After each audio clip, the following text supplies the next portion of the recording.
Welcome back everyone. एक बार फिर आप सबको मीरब जीशान की तरफ से स्पोर्ट्स राउंड अप में बहुत बहुत खुशामदीद। और इससे पहले भी जब हमने बात की थी तो उस दिन पंजाब किंग्स ने बड़ा ही एक माइनर सा स्कोर बनाया था और उससे भी एक कम स्कोर के ऊपर टीम को ऑल आउट कर दिया था।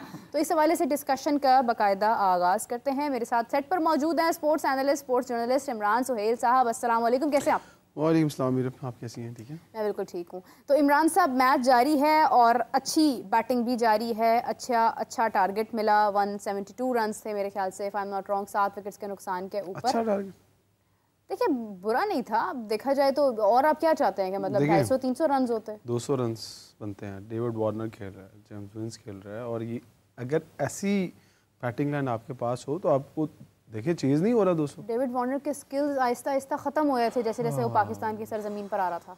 सारे चले कारतूस हमारे लिए रह गए थे।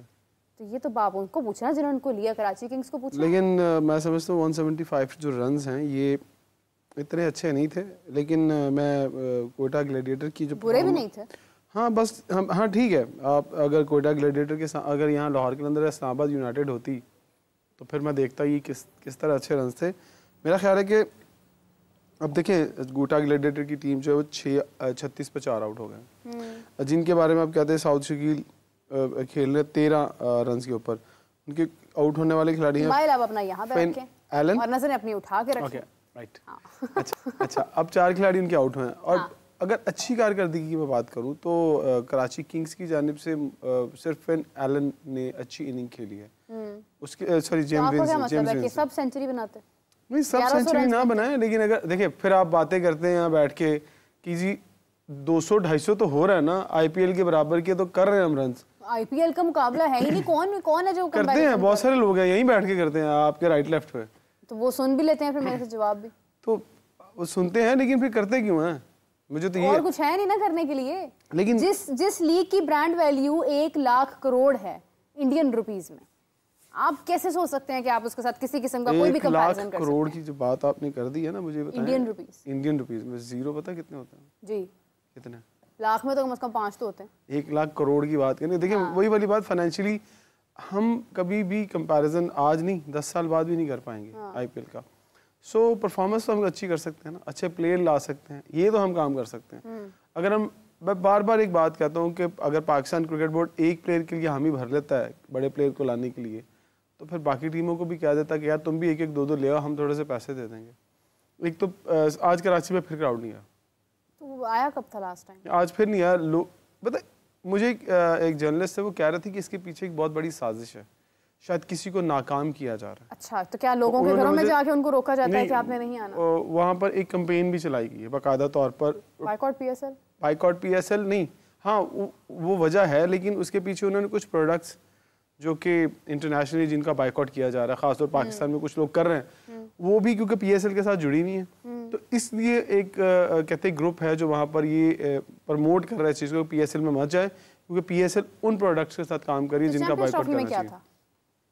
चैंपियंस ट्रॉफी में तो खैर इतने कम तो लोग नहीं थे। चैंपियंस ट्रॉफी में कम से कम आप ये तो कह सकते कि 75% ग्राउंड भर गया था। देखिए ये इन्होंने एक बहुत बड़ी मिस्टेक की कि इन्होंने आगाज़ ही ऐसे शहरों से किया जहां पर आपको नज़र आ रहा था कि वहां पर क्राउड नहीं आएगा। अगर इनको पीएसएल को उठाना था, ये लाहौर में मैचेस रखते, आगे बारिशों का सिलसिला होना है, जब ये लाहौर में मैचेस करेंगे, क्या इसमें यकीन है इस बात का कि मौसम आपके हक में होगा, मैचेस सारे मुकम्मल होंगे? मतलब बारिशों का सिलसिला भी जारी होना है, तो ये इनको आगाज़ ही लाहौर से करना चाहिए था ताकि कम से कम स्टार्ट में क्राउड ज़्यादा। लेकिन विंडो नहीं थी ना आपके अपने, जो देखें वुमेन्स क्वालिफायर था वो भी तो होना था, एक तरफ वो था, फिर मतलब आप फंसे हुए थे। कल हम एक जगह पे बैठे बात कर रहे थे कि 1 घंटा लेट क्यों किया, कि अच्छा यार आईपीएल का मैच खत्म होगा तो कुछ मैच लोग देखने के लिए हम आ रहेंगे। हमने पहले कतई कलामी की मादर चाहती है, वुमेन क्वालिफायर था, आईपीएल ये पीएसएल रखने से पहले क्या नहीं मालूम था कि वो है? पता था, तो फिर उसके हिसाब से स्केड्यूल बना लेते। लेकिन विंडो नहीं बच रही थी, किस तरह बनाते स्केड्यूल? क्या वुमेन क्वालिफायर को आगे पीछे नहीं कर सकते? क्वालिफायर को आगे पीछे नहीं कर सकते। देखिए फिर बहुत पीएसएल को आगे पीछे कर लेते हैं, लेकिन गर्मी बढ़ जाती ना। फर्ज करें आप अभी ये बात कर रही हैं कि एशिया कप भी होना है, तब गर्मी नहीं होगी। देखें हो सकता है उस वक्त कुछ और सिचुएशन। एशिया कप में डेट्स क्या है? Asia cup I think probably सितंबर में जाकर हाँ, तो वो मौसम ठीक हो जाएगा ना। तो अभी अगर आप मई जून में चले जाएं, फर्ज करें अप्रैल ख़त्म होता है, अप्रैल के एंड में स्टार्ट करें, मई में जाके कौन, एक तो लोग घरों से वैसे बाहर नहीं निकलते गर्मी में, तो लाहौर में भी बहुत गर्मी होती है, मुल्तान में भी गर्मी होती है, फिर इवन पिंडी में भी शुरू हो जाती है सॉरी कराची में हीट, इतनी वेव्स गर्म आती हैं कि हीट स्ट्रोक तक का डर होता है। मुझे यही लगता है कि शायद वहाँ 5 मैच इसीलिए रखे गए हैं कि गर्मी बढ़ जाएगी, इसलिए शिफ्ट किए गए कि शायद इस्लामाबाद, पिंडी और लाहौर में मैचेस होंगे। ये वैसे एक बात बताऊँ, प्लानिंग करने वाला जो भी था वो PSL के हक में नहीं था। वैसे रात के मैचेस हैं और इस टाइम तीनों वेन्यूज में रातें ठंडी रहनी भी हैं और हैं भी। देखिए लाहौर की बात अलग है, लाहौर और पिंडी ये वो एरियाज हैं जहाँ पर लोग आते हैं ग्राउंड्स के अंदर। कराची में बहुत लोग आते थे, लेकिन कराची में जो मैंने आपको पहला एक रीज़न बताई है वो है कि कुछ लोग मिल के नाकाम बना रहे हैं उसको, और अगर नाकाम बना रहे थे तो उसका काउंटर क्या किया, काउंटर भी नहीं कर पाए।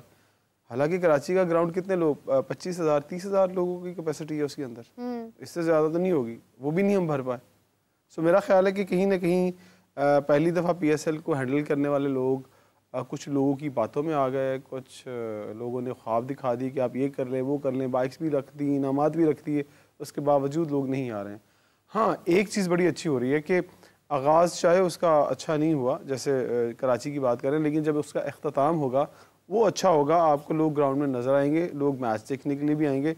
बस दुआ करें कि लोग लाहौर वाले ग्राउंड में पहुँच जाए, मुल्तान वाला भी भर जाएगा, उसका भी इशू नहीं है। लाहौर में आप दुआ करें कि वो ग्राउंड भर लें, वरना मेरा ख्याल है कि कुछ लोग मिल के इसको भरने की पूरी कोशिश करेंगे। चले जी, उम्मीद करते हैं कि ऐसा ही हो, क्योंकि हम बिल्कुल ये नहीं चाहते कि किसी भी सूरत कोई भी लीग जो है वो फ्लॉप हो, वो भी इस सिचुएशन में कि जब आपके मद्दे मुकाबले IPL खड़ी है, मुकाबला नहीं है बट सेम विंडो में है, तो आपको देखना है कि आप किस तरह से इसको इंटरेस्टिंग बना सकते हैं। और नंबर 2 बात यह है कि अभी इस वक्त क्योंकि IPL का भी मैच जारी है, उसका स्कोर कार्ड ज़रा मैं चाहूँगी कि प्लीज़ आप थोड़ी सी मेहनत करके आप खोलें और आप देखें। मैंने पहले खोला था, आपने मुझे कहा था रख दे मोबाइल, नहीं वो आप हाथ में ज़रूर अपना मोबाइल जो है वो आप इस अंदाज में पकड़ें कि ऑडियंस ये ना समझे कि आप आराम फरमा रहे हैं। अच्छा ठीक, ऑडियंस को यही मालूम हो कि कराची किंग्स का बता रहा था कि 175 उन्होंने किए हैं, और टीम सेफर्ड ने 27 रन की इनिंग खेली थी, David Warner 31 run, James Vince 70 run बनाए, मोहम्मद रियाजुल्लाह ने किए 6 रन, और नीचे अगर इरफान खान नियाजी ये रन्स नहीं कर रहे हैं। मुझे समझ नहीं आ रहा कि अगर ये लीग्स में रन्स नहीं करेंगे तो फिर अगर हम इनको पाकिस्तान की टीम में कंटिन्यू करेंगे तो फिर ये ज़्यादती होगी किसी ना किसी प्लेयर से। मोहम्मद नबी, अब आप देख लें मोहम्मद नबी की उम्र ऑलमोस्ट 40 प्लस हो गए, 40 के करीब तो हो गई, अगर 40 प्लस नहीं हुए तो वो भी खेल रहे हैं। उन्होंने 18 रन की इनिंग खेली। मोहम्मद आमिर आज 2 आउट करके, ये अच्छी बात है, उन्होंने 2 आउट किए हैं। फिर उसके बाद अली माजिद ने 2 आउट किए हैं। बाकी कोई ख़ास परफॉर्मेंस मुझे बॉलिंग में नज़र नहीं है, लेकिन 5 आउट हो गए 37 पे कोयटा ग्लैडिएटर्स के। इसका मतलब है कि छोटी टीमें बिल्कुल मेहनत नहीं कर रही हैं, उन्हें पता है कि आखिरी इवेंट है और इसको खाना कोयटा ग्लैडिएटर्स। मुझे तो सऊद शकील कैप्टन है, तो इतने बड़े नाम हैं, इतने आपका अच्छा टैलेंट है। आप देखें कि हसन नवाज को आप वन डाउन करवा रहे हैं, हाँ राइट। अब आपके पास बैटिंग ही नहीं है कि हसन नवाज वन डाउन करने आएगा। देखिए मेरी बात सुने, अभी इसके अंदर फहीम अशरफ को तो चले ठीक है, लेकिन अबरार है, मोहम्मद आमिर हैं, सऊद शकील हैं, इसमें वो सारे नाम हैं तकरीबन जो हमारा फ्यूचर हैं, जिन्होंने हमारे एंड से खेलना है या वो खेल चुके हैं। खैर ये तो चल रहा है। IPL के बारे में बताएं, IPL की क्या इस टाइम कंडीशन है? जब तक आप स्कोर कार्ड निकाल रहे हैं, आप स्टडी कर रहे हैं, हमें ज्वाइन किया है जनाब इंजीनियर मोहम्मद अली साहब, जो के लिए माइंड को एक तो जज करते हैं खिलाड़ियों का, दूसरा स्पोर्ट्स साइकोलॉजिस्ट हैं। बिकॉज हम अक्सर ये बात करते हैं कि प्लेयर्स का माइंड नहीं होता है, प्लेयर्स प्रेशर ले जाते हैं, तो मेरे ख्याल से इनसे बेहतर कोई भी नहीं जाता। मोहम्मद अली साहब ने हमें ज्वाइन किया। अस्सलाम वालेकुम, कैसे हैं आप? वालेकुम सलाम व रहमतुल्लाह। अल्हम्दुलिल्लाह, आप सुनाइए, खैरियत से? जी अल्हम्दुलिल्लाह, मैं बिल्कुल ठीक हूँ। अली जी, सबसे पहले तो आपको वेलकम टू आवर शो, और दूसरा मैं आपसे ये जानना चाहूँगी कि जब भी हम प्लेयर्स की बात करते हैं, अभी जैसे फॉर एग्जांपल PSL जारी है, PSL के अंदर खिलाड़ी खेल रहे हैं, हम कहते हैं प्रेशर हैंडल नहीं करते हैं। तमाम लोगों का दिमाग तो एक ही साइज़ का होता है और आप एफर्ट भी उतनी ही कर सकते हैं जितनी कोई दूसरा बंदा कर सकता है, लेकिन बात होती है बर्दाश्त करने की। पाकिस्तान के खिलाड़ियों में बर्दाश्त की कमी क्यों है? आपने सवाल वो पूछा है जिसका बड़ा सिंपल सा जवाब ये है कि मैंने 2 साल लगाए कुछ बोर्ड के साथ, और मुझे क्लियर कट इंस्ट्रक्शंस थी कि आपने किसी के साथ काम नहीं करना, क्योंकि हमें सब पता है। और फिर मैंने 1 साल लगाया अफगानिस्तान के साथ, और वहां पर उन्होंने मेरे साथ अल्हम्दुलिल्लाह सब ने काम किया और बेहतरीन किया, बिकॉज वो सुनते हैं। हमारी प्रॉब्लम ये है कि हमें सब पता है। जब हमें सब पता हो, ये हमारी कौम का इशू है, हमें एज असल कौम हम समझते हैं हमें सब पता है। तो जब मुझे सब पता होगा तो मैं क्या किसी के साथ काम करूंगा, मैं क्या सीखूंगा। हमारे यहाँ सीखने का अमल, बिकॉज हमें लगता है कि ये माइंड जो है ना, इसकी कोई वैल्यू नहीं है। हमें लगता है कि जो है वो सिर्फ स्किल फिजिकल है। एक छोटा सा दुनिया का क्रिकेटर है स्टीव वॉ, बड़ा ही छोटा सा क्रिकेटर है, शायद आपने कभी नाम भी ना सुना उसका। नहीं नहीं सिर्फ सुना, ऑस्ट्रेलिया वो का इतने कैप्टन भी था एक छोटे नहीं जमाने है। में। स्टीव और मार्को दोनों भाई। मैं भी हिफ्ज़ मातकद्दुम के तौर पे कह रहा हूँ, ठीक है। हाँ, वो कहता है कि 90% क्रिकेट जो है ना वो यहाँ से खेली जाती है, दिमाग 10% से। स्किल से खेली जाती है। हम कहते हैं 90% हाथ से खेली जाती है, 10% शायद इसकी जरूरत नहीं पड़ती, वो भी किसी ने गलत कह दी है। तो जब हमारे यहाँ पर ये एटीट्यूड होगा, ठीक है, हमारा अच्छा, फिर हमने प्रेशर्स अपने कैसे बिल्ड किए हुए हैं, बगैर वजह के प्रेशर्स हैं। भाई फॉर एग्जांपल सबसे बड़ा प्रेशर जो हमारे प्लेयर्स के साथ है, मैंने एक प्लेयर का नाम मैं नहीं लेता, किसी प्लेयर का भी नहीं हुआ कभी। एक प्लेयर ऐसा भी था जिसके साथ मेरे काम करने का मौका मिला, पाकिस्तान का ना, एक अच्छा प्लेयर था, वो प्रॉमिसिंग प्लेयर था। वो मुझे कहने लगा कि अली भाई मैं कभी नहीं चाहता कि मैं जो हूं ना मैन ऑफ द मैच बनूं। मैंने कहा वो क्यों? कहता मुझे जाके ऊपर बोलना पड़ेगा, मैं तो नहीं बोल सकता। तो हमें बोलना सिखाना है। इमेजिन करो कि क्या, कैन यू बिलीव कि this is the pressure that player has been taking. या ये प्रेशर होना चाहिए था कि भाई तू जिस मर्जी जुबान में बोल, बोलने में क्या मसला है। लेकिन हमने ऐसे ऐसे इन पे प्रेशर्स बनाए हुए हैं बगैर वजह के, बगैर जरूरत के, जिसकी वजह से वो ग्राउंड में जो परफॉर्म करना है। मैं आपको अपनी एक रिसर्च बताता हूँ। After working with 450 international players and domestic players अल्हम्दुलिल्लाह, ठीक है, in different sports, specially specially in cricket. और उसमें मैं ये समझाऊं कि जो क्रिकेटर्स की 70% issues are not inside the circle, they are outside the circle. और उस आउटसाइड द सर्कल में जो 70% है, they lie at their homes, in their background, इनके फोरग्राउंड में नहीं है। कोई किसी को कोच का मसला, किसी को घर के मसाइल हैं, किसी को कोई, and they carry that baggage, उसको उठाकर वो साथ लेकर आते हैं ग्राउंड में। और फिर वो कहते हैं हमसे परफॉर्म नहीं हो रहा, और हमें नजर आ रहा होता है कि वो परफॉर्म नहीं कर रहा। सो आपने जो सवाल किया था कि माइंड तो सबका, ये ब्रेन तो सबका एक जैसा है। ब्रेन एक जैसा होना फिजिकली एक अलग बात है, बट हाँ, pressure handling is a technique. जिस तरह आप कवर ड्राइव एक टेक्निक है, आप सिखा सकते हैं, pressure handling is a technique, being काम इज अ टेक्निक। धोनी की एग्जांपल आप लोग पहले धोनी का भी जिक्र एक बिल्कुल प्रोग्राम ऐसे में ही। कर रहे थे थोड़ी देर पहले। तो हाँ, धोनी का क्या था, मिस्टर कूल क्यों कहलाता था वो? Because that's a technique. अगर आप में वो नहीं है तो ये आपका कसूर नहीं है, बट अगर आप सीखते नहीं हैं तो यू आर एक्चुअली कसूरवार। सही बात है, बिल्कुल सही बात है।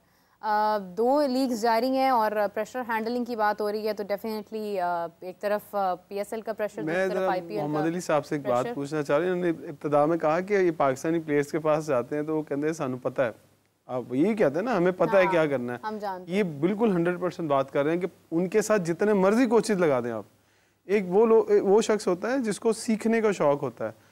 इनको आप चाहे जितना मर्जी अच्छा कोच दे दें, इनके पास ये खड़े होकर ना सिर्फ एक बुत की तरह सुनेंगे कि यार ये टाइम गुजर जाए जितनी देर ये बोल रहा है, जब ये जाएगा, या हम प्लेयर पता क्या समझते पाकिस्तान के कि यार ये बोली जा रहा है, हम तो इससे ज़्यादा अच्छे हैं। वो माइंड में जो चीज़ बैठी हुई है ना कि हमसे ज़्यादा अच्छा कोई नहीं है, उसी ये वाहिद ये वजह मुझे लगती है कि पाकिस्तान टीम जो है वो ग्रो नहीं करती। पाकिस्तानी जो खिलाड़ी हैं वो अपने दिमाग का इस्तेमाल नहीं करते। वो समझते कि जो अल्लाह ताला ने उन्हें स्किल दे दी है ना, उसी स्किल पे खेलते हैं। जी जी जी जी अली जी। इसमें मैं एक चीज ऐड करना चाहूंगा इमरान, सिर्फ ये वाहिद ये उनका कसूर नहीं है। उन बच्चों का, जब बच्चा ग्राउंड में अपना इसमें आता है ना बड़ी लीग में, बिकॉज मैंने अंडर 13, 16, 19 के साथ काम किया है। अब वो बच्चे माशाल्लाह इस वक्त हमें पाकिस्तान खेलते नजर आ रहे हैं, ठीक है। तो वो जो बच्चे जब इस लीग में आते हैं तो उनको बिगाड़ने में, विद ऑल ड्यू रिस्पेक्ट, हमारे मैनेजमेंट कम कोचेस का बहुत बड़ा हाथ है, ठीक है। बिकॉज वो अब अपनी जो चीज है ना, कि मतलब मुझे लिटरली कोचेस ने कही है वहां पर, मैं आई कहा ओ जी हमारे प्लेयर्स, पुराने प्लेयर्स ने कहा यार पता नहीं कि उन्होंने स्पोर्ट्स साइकोलॉजी से क्यों बिठा लिया, क्या जरूरत है इसकी, हमारे जमाने में प्रेशर नहीं होते थे, हमें नहीं हैंडल हाँ करने आते बिल्कुल, थे। मैं खुद यानी भी ये ये वो बात अक्सर करती डायलॉग्स हैं, रही हूँ। ठीक है, ये वो डायलॉग्स हैं जो मुझे सुनने को मिलते हैं। तो लेकिन इसके बरक्स अभी आप नबी की बात कर रहे थे, अब नबी इतना सीनियर प्लेयर है, राशिद कितना सीनियर प्लेयर है अफगानिस्तान के। जब मैं बोलता हूँ वहां पर, जब उनकी टीम के साथ मैं काम कर रहा होता हूँ, सबसे ज्यादा जो इन्हें मार्क्स से सुन रहे होते हैं, सबसे ज्यादा जो पार्टिसिपेट कर रहे होते हैं, सबसे ज्यादा जो दूसरों को मोटिवेट कर रहे होते हैं, कि जो अली भाई कह रहे हैं ना, इस बात के अंदर बड़ा वजन है, वो ये दो लोग हैं। ये मेरे साथ आके इंडिविजुअल 1-to-1 सेशन करते हैं, ये मेरे साथ ग्रुप सेशन में बैठते हैं, ये, और ये सिर्फ ये नहीं कर रहे, फिर इनकी मैनेजमेंट भी जब उसने मुझे हायर किया, जोनाथन ट्रॉट ने मुझे एक दिन बुलाया, मुझे कहने लगा, Ali I want my team to become champion, and the only way they can become champion if you can make sure that they are physically and mentally I will make sure, mentally I want you to make sure that they are fit. ठीक है, अब जब ये attitude के साथ team काम करती है तो फिर वो टीम सेमीफाइनल भी पहुंचती है और शायद वर्ल्ड कप भी अगली दफा ले जाएगी। मतलब यानी अली जी प्रॉब्लम पता है क्या है, मैं कतार कलामी की माजरत चाहती हूँ। देखिए मैं खुद ये बात बहुत मर्तबा कर चुकी हूँ कि इनको क्या ज़रूरत है इतना बड़ा एक ग्रुप बनाने की, इतने ज़्यादा लोग एंगेज करने की। जब पहले क्रिकेट होती थी, जब पहले वाला दौर था, उस वक्त तो हम वर्ल्ड कप भी जीते हुए हैं, उस वक्त तो ऐसी चीज़ें नहीं होती थी। मैंने खुद ये बात बहुत बार की है। लेकिन प्रॉब्लम ये नहीं है कि आप लोगों को मुंसलिक क्यों कर रहे हैं, दुनिया भर में होते हैं लोग। आप अगर देखें, इतना शायद एशिया में इतना शायद कॉन्सेप्ट नहीं है, लेकिन एशिया से बाहर अगर आप देखें तो वहाँ पर तो एक एक चीज़ they can take a break even if they are not feeling well, just because of that they can take a break. Problem यहाँ पर यह है पाकिस्तान में कि हमारी क्रिकेट तसलसल के साथ तनज़्ज़ुली का शिकार है। हम इतना ज़्यादा हार रहे हैं, हम तसलसल के साथ शिकस्त का सामना कर रहे हैं, जिसकी वजह से फिर हर एलिमेंट पॉइंट आउट होता है कि इनको ये भी फराहम किया, ये भी दिया, उसके बावजूद इन्होंने हमें रिजल्ट्स नहीं दिए हैं। तो प्रॉब्लम इनकी है बेसिकली, उन तमाम लोगों की नहीं है जो इनके साथ एंगेज्ड हैं। This is what I feel actually. Ali भाई वैसे एक सवाल मेरा दिल में आ रहा था, आपने इतना सा पाकिस्तान टीम को ग्रूम करने की मेंटली कोशिश की, आपने क्या सीखा पाकिस्तानी टीम से, प्लेयर से? नहीं कि ये क्या चीज है? उम्मीद इकबाल नहीं है ना, उम्मीद इकबाल अपनी कश्ते वीरा से जरा नम हो तो ये पट्टी बड़ी जरखेज है, साकी इसको नम करने की जरूरत है। हमने इनको नम किया हुआ है, ठीक है। तो मसला ये है कि अगर हमारे यहाँ पर मैनेजमेंट इनकी ग्रूमिंग पे काम करे, मैं आपको फैक्चुअली बता रहा हूँ कि इनके बहुत सारे जो इश्यूज किस एज से हमें जरूरत है कि हम इनको ग्रूम करें? अंडर 13 का टूर्नामेंट होता है। देखिए मैं आपको छोटी सी बात बताने जा रहा हूँ।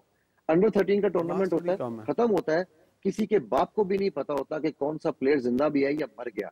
अंडर 15 होती है, खत्म होती है, किसी को नहीं पता कौन जिंदा है कौन मर गया। अंडर 19 होती है, खत्म होती है, किसी प्लेयर का किसी को नहीं पता होता, सिर्फ कागजों पर लिखा होता है, ठीक है, कि ये कागजों में ये प्लेयर है। फिर जब वो गलती से वो प्लेयर जो है वो फर्स्ट क्लास या कोई सेकंड डिवीजन खेल जाता है तो फिर वो प्लेयर आहिस्ता आहिस्ता नजर आना शुरू होता है। और फिर वो जिस डिपार्टमेंट से खेल रहा होता है, वो डिपार्टमेंट या वो टीम भी उसको तब तक ओन करती है जब तक वो खेल रहा होता है। जैसे ही वो टीम से हटता है या टूर्नामेंट ऑफ होता है, किसी को नहीं पता होता। अब इसके बरक्स आप आ जाए अफगानिस्तान में, इसके बरक्स आप आ जाए इंडिया में, इसके बरक्स आप आ जाए दुनिया के किसी मुल्क में जो क्रिकेट को एज स्पोर्ट समझते हैं और लेते हैं, उनके अंडर 13 से बच्चे मार्क हुए होते हैं। इंग्लैंड के बड़े बड़े प्लेयर्स के, मैं पहले दुबई होता था तो वहां पर मेरे अपने क्रिकेट ग्राउंड्स थे, वहां पर हमारे पास इंग्लैंड के 2 बड़े प्लेयर्स इस वक्त जो वहां पर अंडर 13 के टूर्नामेंट खेलने आए थे, उनके साथ इंग्लिश, वो हालांकि वो आए अपने क्लब की तरफ से, but they were marked by the England cricket board, और उनके साथ इंग्लिश क्रिकेट के 2 सीनियर लोग थे जो उन बच्चों को ऑब्जर्व कर रहे थे, जिन्होंने बाद में जाके इंग्लैंड खेला है, ठीक है। तो ये हमारा जो है ना ये ट्रेंड कि जी बस टूर्नामेंट हो गया, बच्चे अगले साल फिर नए ट्रायल में आएंगे, हम देख लेंगे। तो अगर वो बच्चा सीधा साधा आ गया तो वेरी गुड। तो वो जो इनको हैंड होल्ड, मेरा एक स्टूडेंट था जब मैं दुबई में था, वो बच्चा इस वक्त रणजी ट्रॉफी खेल रहा है इंडिया में, ठीक है। अच्छा। वो बच्चा 13 साल की उम्र में इंडिया वापस चला गया था, तकरीबन 8 से 13 साल, 5 साल मेरे साथ वहां खेला।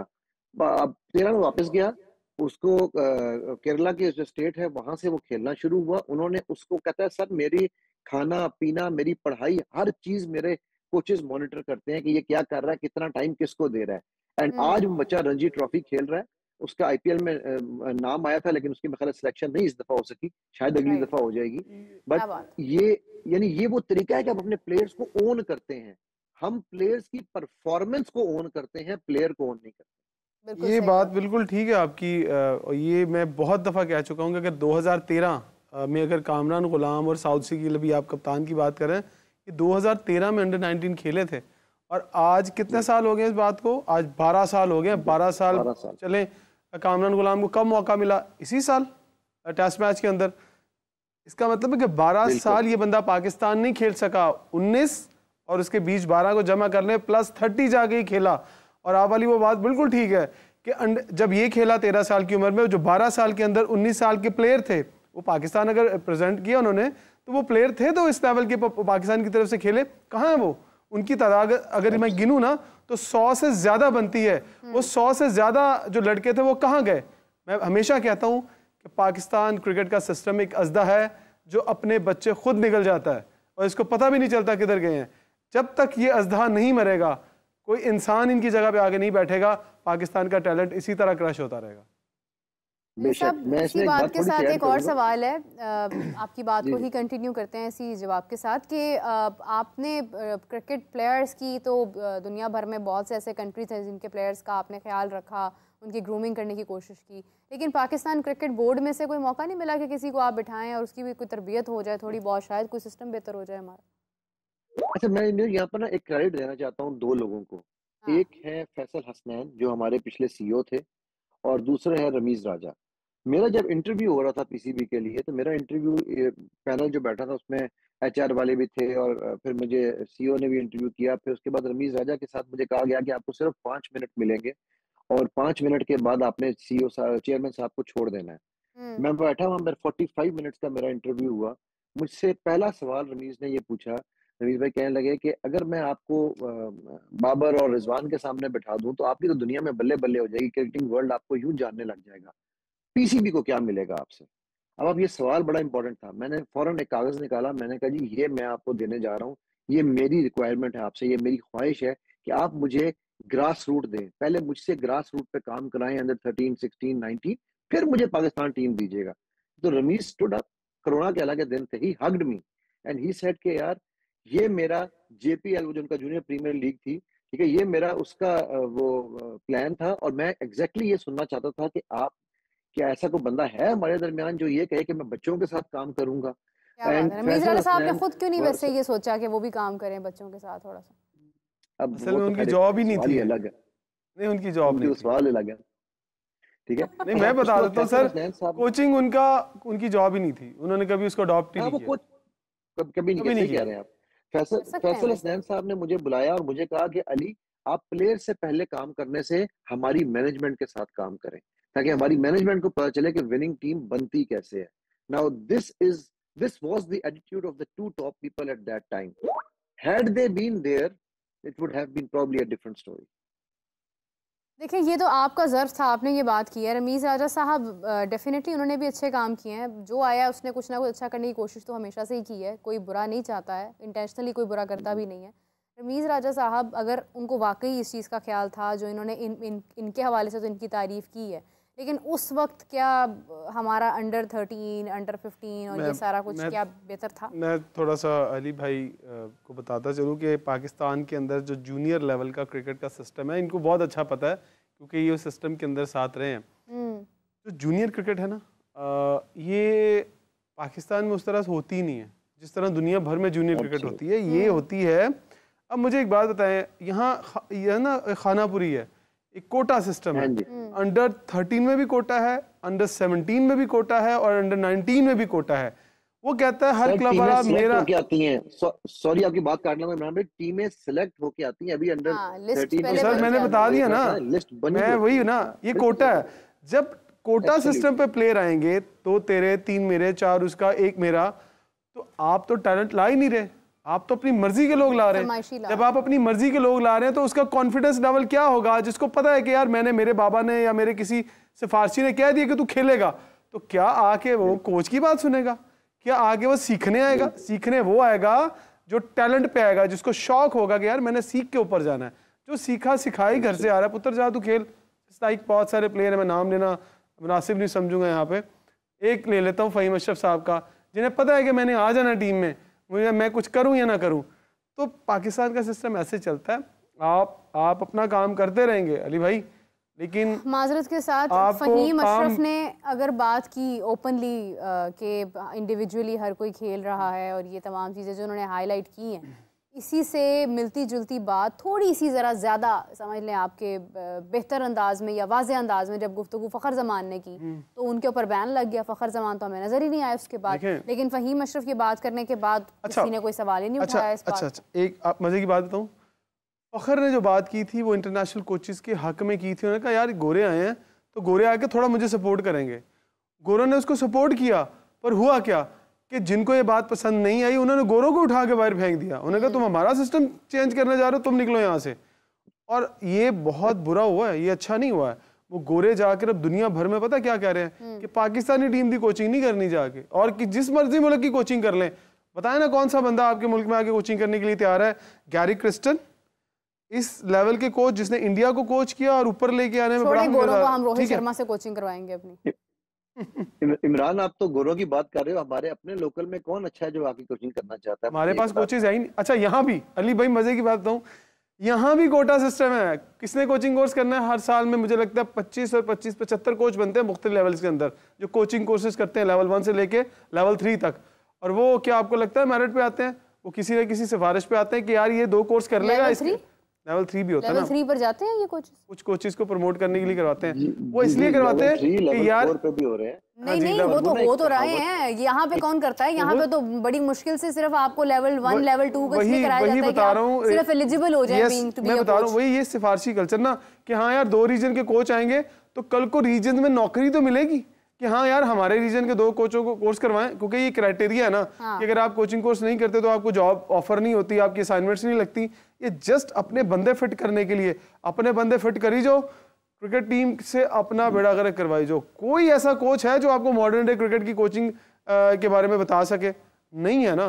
तो जब आपके नीचे लेवल पर, जूनियर लेवल पर कोचेस नहीं है तो आपकी जो खेप आएगी ना, वो आके फिर मोहम्मद हसन नवाज की तरह उल्टे सीधे डंडे ही चलाएगी। मुझे तो सिर्फ एक ही शख्स का नाम मालूम है, अतीकुज़्ज़मान, जिन्होंने लेवल 4 कोचिंग की हुई है। कहाँ से? वो भी इंग्लैंड में, वो मेरे ख्याल से जर्मनी का देख रहे हैं। अली भाई आपको पता है जो बंदा इंग्लैंड से ऑस्ट्रेलिया से लेवल 1 या लेवल 2 करके आया, पीसीबी उसको मानते ही नहीं है, कहता नो हम उसको मानते ही नहीं है।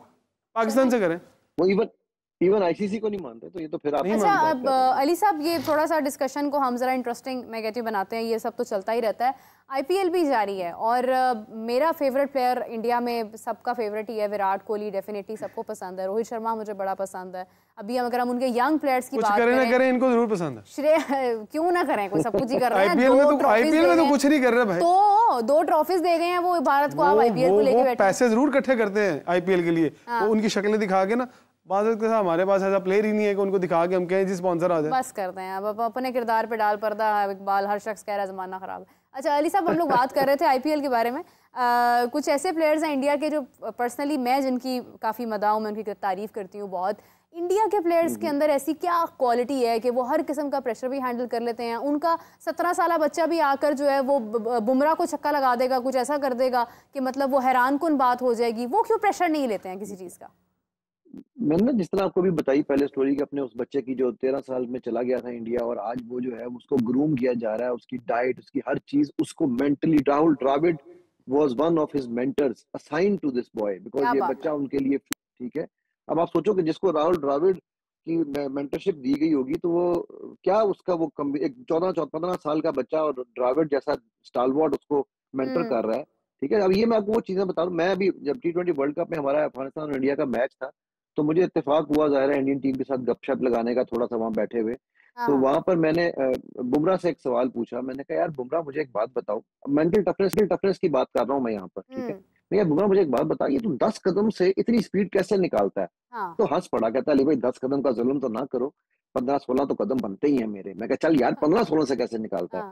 फिर जब मैं छोटा था ना तो मैं जिस मोहल्ले में रहता था उस मोहल्ले में मेरे पास पिच ही 10 कदम की थी और बड़े मुझसे खेलने वाले थे। अब वो जो बड़े खेलने वाले थे वो मुझे खिलाते नहीं थे अगर मैं स्पीड ना निकालता, तो मेरे पास मौका ही नहीं था कि मुझे वहां पर कोई चांस मिले। जब मैं उससे निकल के मैं एक्चुअली उसमें आया, बड़ी लीग में आया, यानी अंडर 13 अंडर 15 में आया, तो मुझे मेरे कोचेस ने ये नहीं कहा और तेरा एक्शन खराब है और तुझे कदम नहीं सही लेने आते। उन्होंने कहा जो तेरी स्ट्रेंथ है उसी पे काम कर। उन्होंने मेरी उस स्ट्रेंथ पे ही मुझे काम कराया और आज मैं जो हूँ उन कोचेस का थैंक यू करता हूँ। अगर वो मेरा एक्शन चेंज करने निकलते, जो कि हमारे यहाँ पर बहुत आम हो रहा है, और अगर वो मेरे मतलब वो करेक्शन करने निकलते, वो मुझे मेरे 10 कदमों या जो भी 15 कदम है, अगर वो उस पर मुझे क्रिटिसाइज करने लग जाते तो शायद आज बुमराह ना होता। ठीक है, अब ये वो चीजें हैं जो हम क्या कर रहे होते हैं। हम इनका एक दिन मैं आपको एक छोटा सा मजेदार किस्सा सुनाता हूँ। एक दिन हम खाने पे बैठे हुए थे, एनसीए की बात है। वहां पर ना एक प्लेयर है, मैं नाम किसी का नहीं लूंगा, वो एक प्लेयर से बॉलिंग नहीं हो रही थी, उसकी बॉल उसको बिल्कुल वो बेचारा उड़ा हुआ था। तो कोचेस बैठे हुए थे 3 जो सीनियर कोचेस थे, मैं खुद वैसे by the way level 2 coach भी हूँ, ठीक है। तो वो बैठे हुए थे वहां पर, तो उन्होंने उनको कहा यार तुझे पता है तेरे से बॉलिंग की नहीं हो रही? कहता हाँ सर मैं मेरा रिदम नहीं बन रहा। मैं रिदम, उसने कहा, दूसरे ने कहा हाँ तू रिदम बॉलर है ना इसलिए बॉल नहीं कर पा रहा। तीसरे ने कहा तेरा रिदम बनेगा ही तो तू बॉल कर ही नहीं सकेगा। अब आप सोचो कि तीनों ने सीनियर कोचेज हैं, उसके माइंड में क्या इंस्टॉल कर रहे हैं कि तू कर ही नहीं सकता, तेरा कर ही बन नहीं नहीं रहा, सकते तू हो। करेगा नहीं। ठीक, मैं वहां बैठा पे मुझसे रहा नहीं गया, मैंने कह दिया सर ये रिदम बॉलर क्या होता है? कहते हैं, यार आपको नहीं, आपको कैसे पता, आप तो साइकोलॉजिस्ट हैं, आप चुप करके बैठे। मैं कहा यार मैं लेवल 2 तो आप ही से किया था सर, तो उसमें आपने मेरे से सिखाया था कि एक रिस्ट बॉलर होता है, एक शोल्डर बॉलर होता है, ये रिदम बॉलर कहाँ से आता है? रिदम तो हर इंसान का बनता है। और ऊपर से आप उसको कह रहे हैं कि अंडे और मुर्गी वाली बात है कि ना रिदम बनेगा, ना 9 मन तेल होगा, ना राधा नाचेगी। तो सर ये आपको लगता है कि आप उसके माइंड पे अच्छा इम्पैक्ट डाल रहे हैं? हाँ। अच्छा वो प्लेयर ने सुनी, मैं कहता आप कौन है जनाब? मैं नया नया वहां गया था, मैं कहा मैं स्पोर्ट्स साइकोलॉजिस्ट हूँ। कहता इसीलिए मेरे उस्तादों को आप चैलेंज कर रहे हैं, आइंदा नहीं करना, जो मेरा उस्ताद कहता है ना वो सही है। क्या अब आप बात ये है। देखें कि ये उस बच्चे के अंदर वो खौफ है कि यार मुझे ये निकल कोच मेरा निकलवा देगा टीम से, तो वो उसने उसको डिफेंड कर रहा है। अब इस एटीट्यूड से आप क्या लड़ेंगे? देखिए आप आज हम जो पहला प्रोग्राम हमारा 3 बजे लगता है तो उसके अंदर हाफिज़ सिमरान साहब ये बात कर रहे थे। वो कहते हैं कि आपने जब यस सर वाले लड़के रखने हैं और आप ये एक्सपेक्ट कर रहे हैं कि वो लीडरशिप करेंगे, तो वो कैसे मुमकिन है? एक लीडर जो है वो वो यस सर डीलरशिप तो नहीं करेंगे, करता। तो वो ये हमारा डीलरशिप एक, करेंगे। हाँ ये हाँ एग्जैक्टली ये तो हमारा एक अलमी है कि हम बस चाहते हैं कि हमें कठपुतलियाँ मिल जाएं और फिर हम ये एक्सपेक्ट करते हैं कि वो दुनिया में जाके रिप्रेजेंट करें अपने मुल्क को, तो वो हो नहीं सकता है। अली साहब एक और सवाल आपसे करना चाहूँगी कि अगर हम बाबर आजम की बात करें, बाबर आजम वो प्लेयर था हमारा जो एक ऐसा प्लेयर था जिसको देख के हमें उम्मीद पैदा हो गई थी कि ये कुछ बड़ा करके दिखाएगा, लेकिन वो उससे पहले ही हालात काफ़ी ख़राब हो गए। कुछ लोग कहते हैं कि उनको माइंड में कोई प्रेशर है, किसी प्रॉब्लम में वो मुब्तला है जिसकी वजह से शायद वो परफॉर्म नहीं कर पा रहे। कुछ लोग कहते हैं कि उन्होंने सब कुछ सीख लिया है अपने दिमाग में। एग्जैक्टली प्रॉब्लम बाबर आजम के साथ क्या है?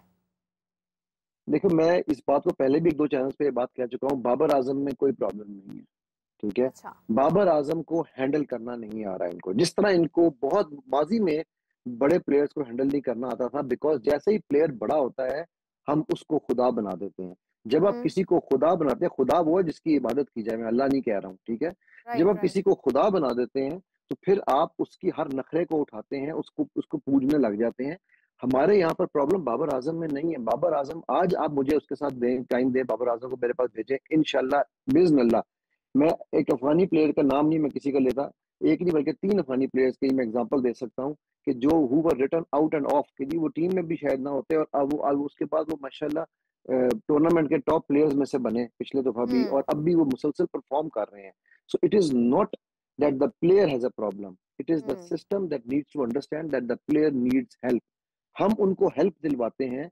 मैं इसके ऊपर आपको एक इंटरेस्टिंग स्टोरी सुनाता हूँ कि मुझे जोनाथन ट्रॉट ने कहा कि यार अली ये एक बंदा है, इसकी मुझे समझ नहीं आ रही प्लेयर की, ये परेशान है यार, ये परफॉर्म नहीं कर रहा। ये कहता है मेरी माँ की तबीयत ठीक नहीं है, मैं उस वजह से परफॉर्म नहीं कर पा रहा, या मेरी माँ मुझसे ये डिमांडिंग कर रही है। तो ये इसको समझा यार, ये क्रिकेट ग्राउंड में है, माँ इसकी वहां है, तो क्या प्रॉब्लम है माँ से? हाँ। तो मैंने उसको बताया ट्रॉट को, मैंने कहा ट्रॉट तुम जिस कल्चर से आए हो उस कल्चर में और इस कल्चर में फर्क है। तुम्हें ये समझना है कि यहाँ पर हमारी इमोशनल सेंसिटिविटीज वहां से ज्यादा है। अब जब मैंने उसके साथ उसकी जुबान में बात की तो उस प्लेयर को भी समझ आई, एंड आई अल्हम्दुलिल्लाह आई helped him overcome it, and today he is a performing player. क्या सो बात है। ये जब आप किसी को एक लैंग्वेज बैरियर वाले के साथ बिठा देंगे तो भी ये मसला आएगा, जो लैंग्वेज बैरियर भी है, जो उसकी कल्चर को नहीं समझता, जिसको उसकी अप्रीहेंशन का नहीं पता। सो बाबर आजम को आप, मैं ये नहीं कह रहा हूँ कि मैं को दुनिया का बेस्ट साइकोलॉजिस्ट हूँ, आप पाकिस्तानी किसी साइकोलॉजिस्ट है जो स्पोर्ट्स को समझता है, स्पोर्ट्स साइकोलॉजिस्ट है, हाँ। उसको काम कराएं, ठीक है? जिसको काम का आता है उसके साथ काम कराएं आप उसको, वो और वो फर्क आएगा नजर। और फिर इसके साथ साथ मैं अपनी कौम से एक रिक्वेस्ट करना चाहता हूँ कि प्लीज ये हमारा प्लेयर है, इसको ओन करें। अगर वो बैड पैच पे आया है तो भी उसको वैसे ही ओन करें जैसे उसके गुड पैच पे था। विराट कोहली को 2.5 साल इंडिया ने कैरी किया है, ऐसे नहीं, विराट कोहली नहीं विराट है। कोहली की एग्जाम्पल बैठती नहीं है अली साहब। मैं तो ऑनेस्टली स्पीकिंग मैं बहुत इस चीज़ के अगेंस्ट हूँ। मैं कहती हूँ कि हमने देखे बाबर को इतना ऑन किया, इतना ऑन किया, इतना ऑन किया कि बाबर में ऑन करना खत्म कर दिया। तो एक ही प्लेयर के नहीं, लेकिन साथ उसमें हमने इतना वक्त गुजार लिया है कि हमने नहीं और किसी नहीं को नहीं, मौका उसमें एक भी नहीं फर्क है दिया। ना। देखो देखो उसमें एक फर्क है। विराट कोहली के मामले में सिर्फ उसको ओन नहीं किया, उसको हेल्प भी दी गई है। विराट बट कोहली का विराट इंटरव्यू ने नेट पे कमबैक पड़ा भी हुआ, तो जाके किया सुन ना। लेना। कम बैक इसीलिए कह रहे हैं कि उसको विराट ने सपोर्ट बड़े दी गई। खूबसूरत अंदाज में रोहित शर्मा को एज अ कैप्टन एक्सेप्ट किया और उसकी कप्तानी के अंडर खेला। हाँ, और लेकिन उसको आप ये देखो कि उसको मेंटल हेल्प दी गई। विराट कोहली का इंटरव्यू पड़ा हुआ है नेट के ऊपर, आप सुन सकते हो। उसने कहा कि हाँ। जी मैं जिस वक्त डाउन एंड आउट था, तो मुझे मेरी मेंटल हेल्थ के लिए मैंने लोगों से रजू किया, मुझे मेरे बोर्ड ने, मेरे प्लेयर्स ने, मेरे सब सपोर्ट किया, एंड दे ऑल न्यू कि मैं इस वक्त आई नीड सपोर्ट मेंटली, तो उसको वो हेल्प दी गई। उसको ये नहीं कहा गया कि जा जा खेल है। हमारा कोच ये बात मैं आपकी एग्री करती हूँ कि ये हक जो है ये फिर उन तमाम लोगों का बनता है कि जो प्लेयर्स को बनाते हैं उन्होंने सिर्फ बनाना ही नहीं होता है बल्कि आगे कैरी भी करना होता है। अली साहब आपका बहुत शुक्रिया, थैंक यू सो मच। मुझे बहुत अच्छा लगा आपसे बात करके। आपने हमें जिस तरह से किस्से कहानियाँ ये सारी जो भी हमारे खिलाड़ियों की सुनाई हैं और हमारे प्रोग्राम में काफ़ी सारी अच्छी चीज़ें भी आज डिस्कस हुई हैं। आईपीएल का जनाब मैच जारी है। इस वक्त सिचुएशन ये है कि आरसीबी ने टारगेट दिया है 95 रन्स का, क्योंकि 14 ओवर्स का मैच था, और दूसरी तरफ जो है वो अब बैटिंग कर रहे हैं पंजाब किंग्स, जिसमें तीसरा ओवर जो है वो जारी है और मेरे ख्याल से 18 रन अभी तक बन चुके हैं। मेरे ख्याल से पंजाब किंग्स आज का मैच जीत जाएंगे। बहुत अच्छी बॉलिंग की है इन्होंने। नंबर 1 ये कि बिल्कुल ही मौका नहीं दिया आरसीबी को किसी भी तरह से डोमिनेट करने का। पाटीदार ने थोड़ी सी कोशिश की, उसके बाद टिम डेविड ने थोड़ा बहुत बल्ला चलाने की कोशिश की कि उन्होंने 50 रन्स बनाए 192 के स्ट्राइक रेट के साथ, लेकिन ये कि उसके अलावा कोई कुछ सच कर नहीं पाया। तो अब ये है कि पंजाब किंग्स बैटिंग कर रहे हैं, जिसके अंदर दोनों ही इस वक्त आर्या और अगर हम देखें तो प्रभ सिमरन बैटिंग कर रहे हैं। देखते हैं कि दोनों मिलकर कितने रन्स बनाते हैं। हो सकता है कि नॉट आउट रहें, हो सकता है आउट हो जाएं, लेकिन मुझे लग रहा है कि पंजाब किंग्स आज का मैच जो है वो जीत जाएगा। तो आप लोग मुझे कमेंट्स में ज़रूर बताएं कि आप लोगों को क्या लग रहा है, मैच कौन जीतेगा, किसके हक में होगा। दूसरी तरफ अगर हम देखते हैं पीएसएल में, तो कराची किंग्स और क्वेटा ग्लेडिएटर्स का मैच भी जारी है, जिसमें अभी क्वेटा ग्लेडिएटर्स काफ़ी मुश्किलात का शिकार हैं। बहुत कम रन्स के ऊपर उनकी विकेट्स गिरती चली जा रही हैं पत्तों की तरह।